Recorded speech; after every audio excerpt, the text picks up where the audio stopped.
Exciting news. I have a couple retreats coming up in the US. So this June, Hawaii, 1st through the 7th, and Colorado, 19th through the 23rd. These will go quickly. More details in the link below. Hello and welcome to your practice.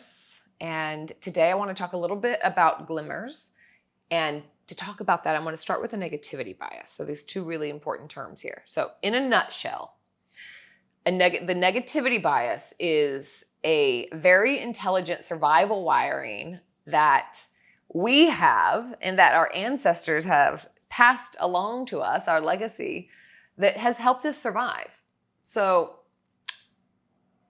people who were to survive with more efficacy maybe were a little bit paranoid. Like they stayed a little bit farther away from the ledge. They remembered where all the poison berries were or anything that looked like it.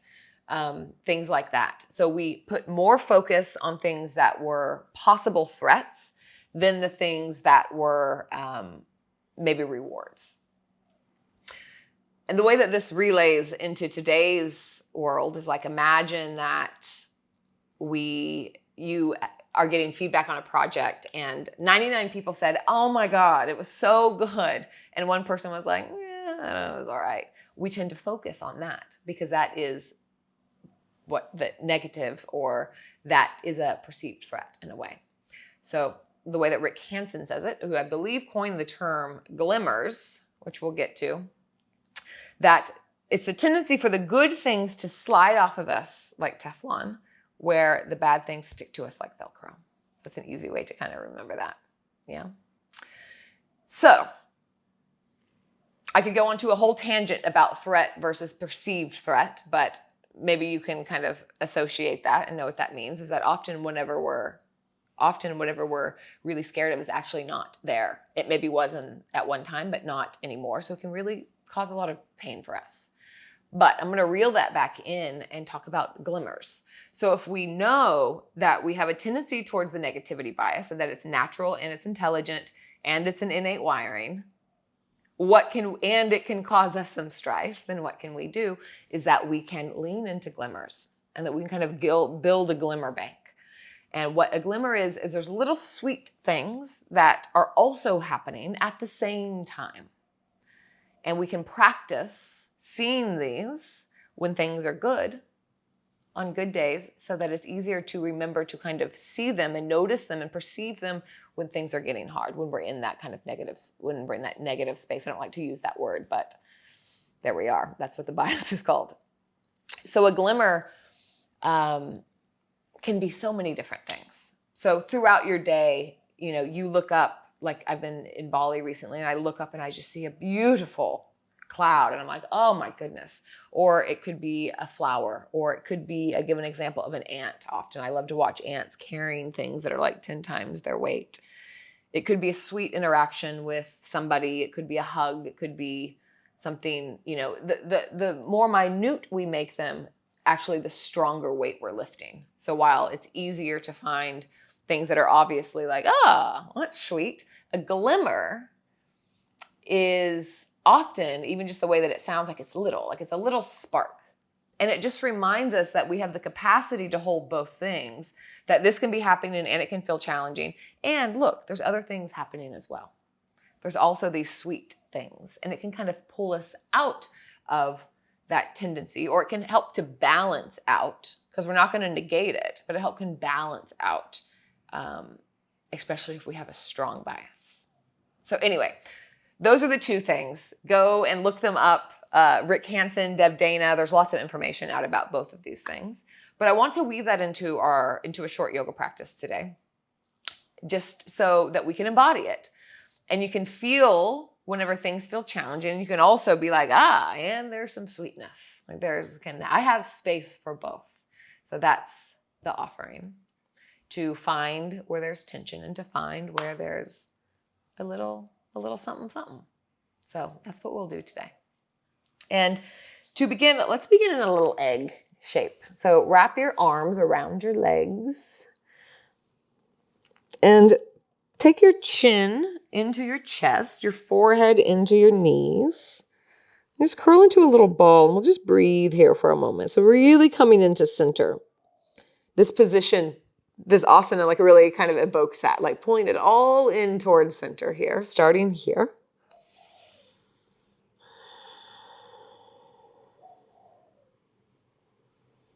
So whatever happened before this class, whatever's going to happen afterward, like you've made it here, you're winning. There's a glimmer right there. Even if it's been a challenging day, look at you now.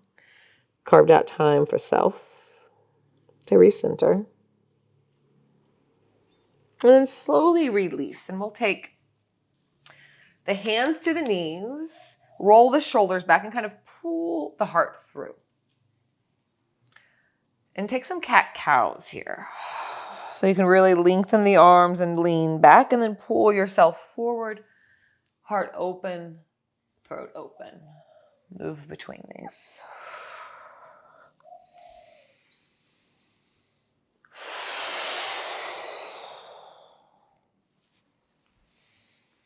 Beautiful. All right. Hand to the toe, pinky, peace fingers to the toe. Push arm into leg, leg into the arm, and then push so much that you begin to twist open to the left here. And then left arm comes up and over, grab the pinky toe, and let's do it on the other side. Push arm into leg, leg into arm, and open up. Arm goes up and over. Once more each side. Really make that connect as you open. Once more. Oof, feels nice. Beautiful. And Baddha Konasana, soles of the feet together, pour forward. Just for a couple rounds of breath, pour out.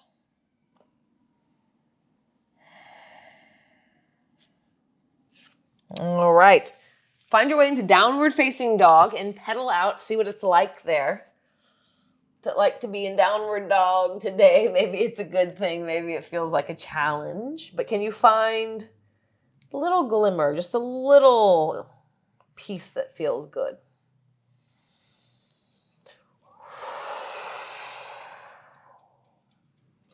All right. Right leg lifts. Big opening. Bend the knee, open the hip. And come onto the left fingertips. And the left arm's cactused a little bit. Just find a bit of buoyancy. And then place the hand back down and take a big step on the outside of the right hand. You can bring the back knee down if you'd like. Open the heart. And then lengthen both legs as the hips go back. We'll move in between these two. So come into a lunge. The back knee can come down, heart opens. And come into a kind of a pyramid-esque pose. Twice more.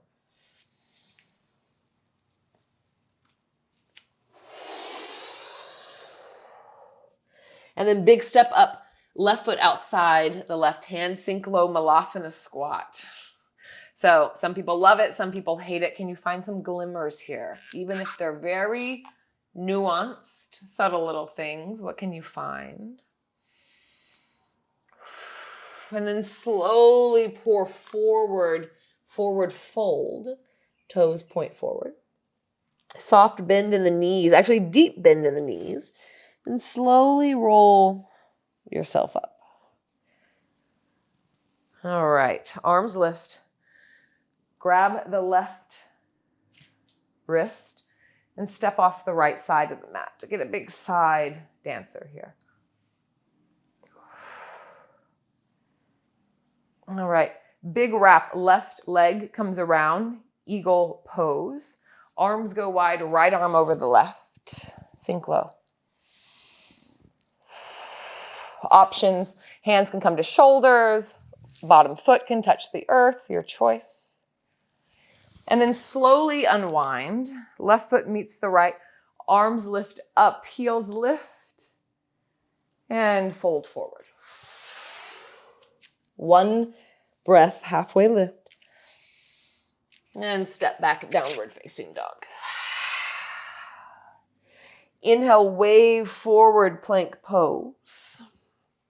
Exhale, knees, chest, chin come down to the earth. And high or low cobra, your choice. Downward facing dog. All right.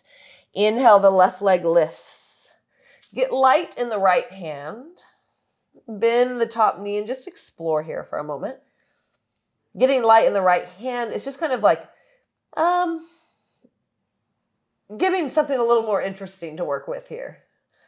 Maybe it feels a bit more stable. Maybe it feels unstabilizing, but just see what's here. Find a little glimmer. And then replace the hand and big step on the outside of the left hand. Back knee plants slowly. Open the heart, sink the hips. And then exhale, lengthen the legs. Move between these two about 3 times, your own breath.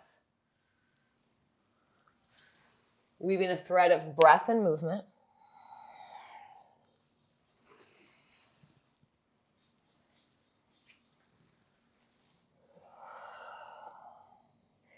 And this time as you come forward, the right leg outside the right hand, sink low malasana. Really press elbows into knees, knees into elbows.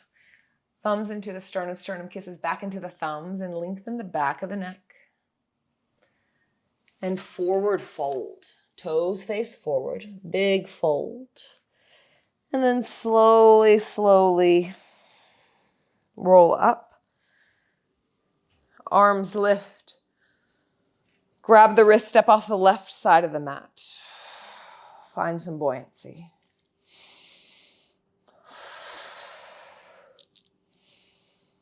All right, eagle pose. Slowly maneuver. Top leg wraps, top arm wraps, and sink low. Squeeze in.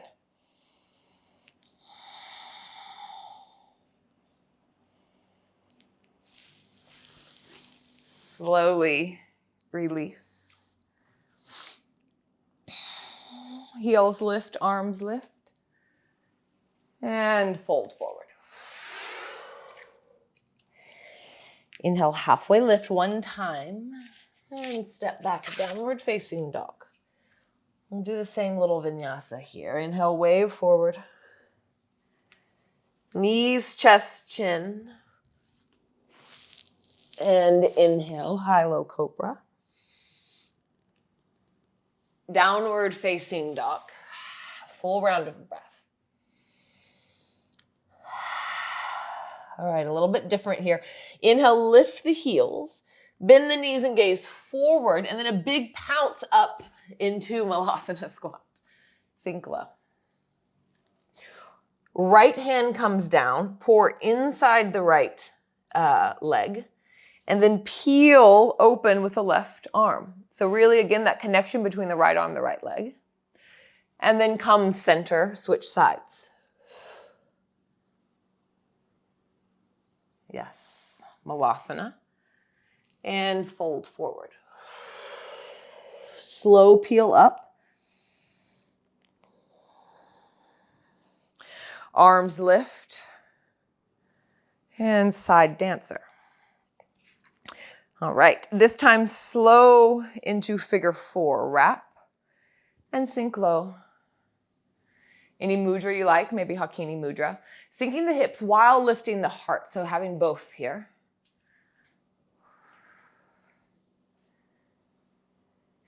Inhale, 1 leg mountain. Maybe extend the leg. Just for a couple beats, can you find a glimmer here? And then slowly soften the standing leg. We come back into airplane. And really find cobra in the back. Lift the backs of the arms up as well. Soften the standing leg. And then slowly a big step back. The back knee comes down gently and come into Anjaneya Asana. Just for a beat or 2. Downward facing dog.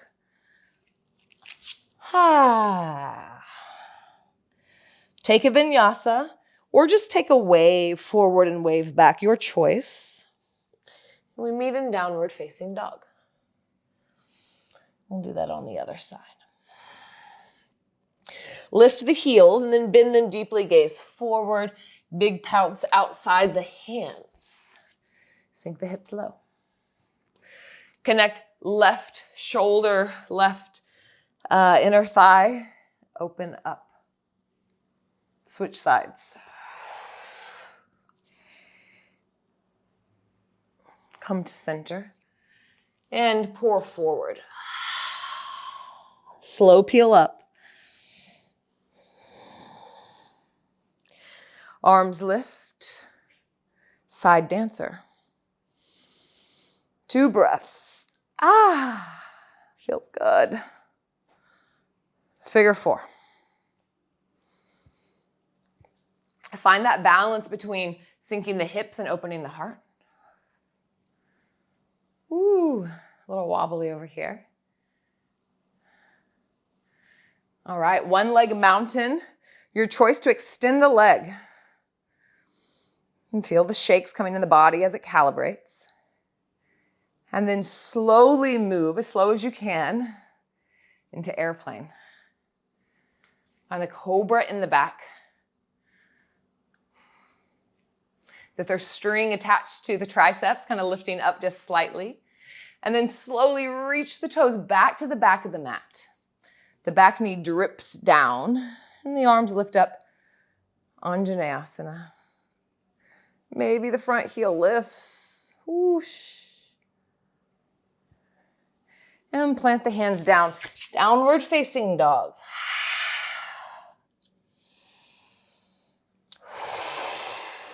Wave forward. And wave back. Inhale, lift the heels, bend the knees, pounce forward. Malasana, 1 breath. Exhale, forward fold.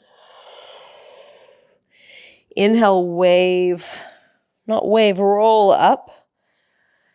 And then step into the right foot. One leg mountain, come straight into it, maybe extend the leg long. Hold. Once more, airplane. Steady, steady. A little bit different this time. Begin to bend the standing leg, coming into a seated twist. Take a seat. Take a twist, 3 rounds of breath.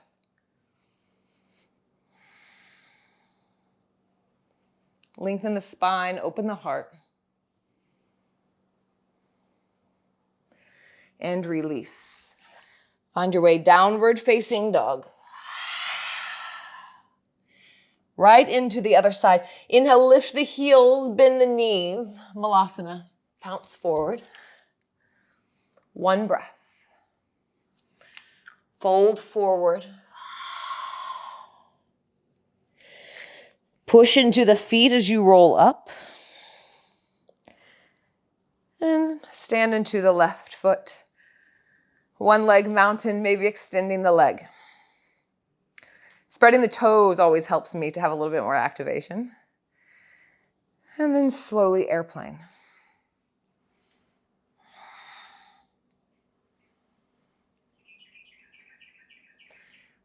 Maybe without the hands, slowly coming into a seat, twist, and breathe.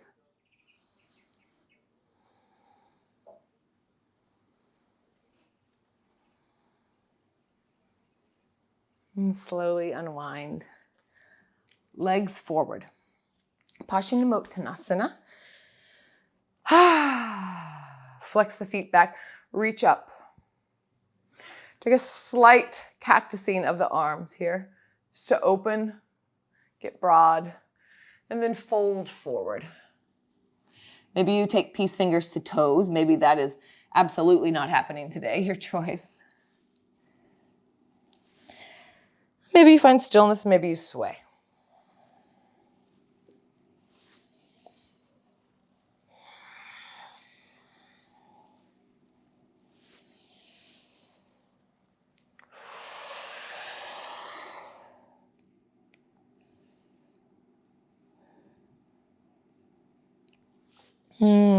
Slowly coming back up and coming into Sukhasana. just take a little lateral stretch here. So just going side to side, and you can go side and up, or maybe you sway forward to open, your choice. Just to get a few more ways to express the spine. And coming to center.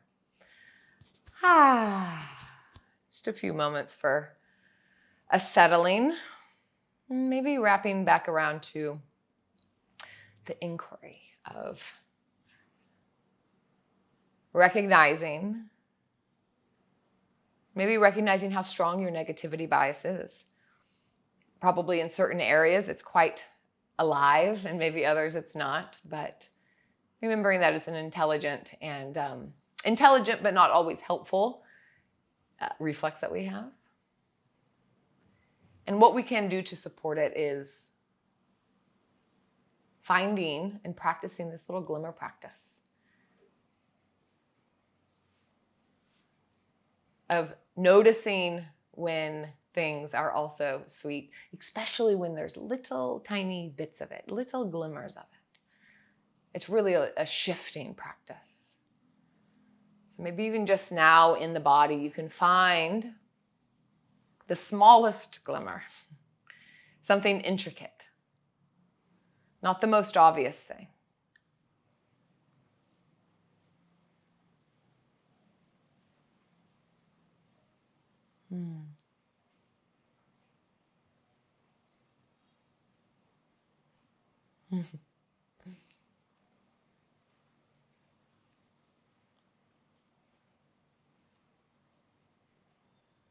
And begin to become aware of the breath. When you inhale, know that you're inhaling. And when you exhale, know that you're exhaling. Once more.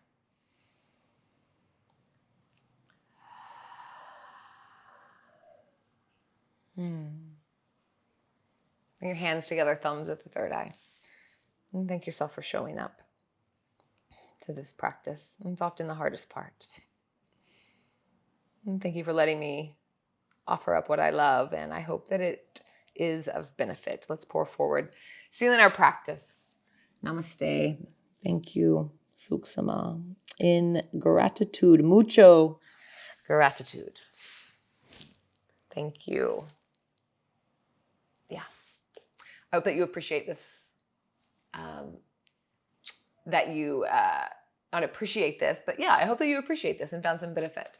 I love exploring this. It's really kind of nervous system work of understanding how we are wired, what sends us into reflex this way or that way, and then how we can support our system as well. So a couple books that I would recommend if this was interesting is Anchored by Deb Dana. Especially in my polyvagal talks, I talk more kind of theoretically around that.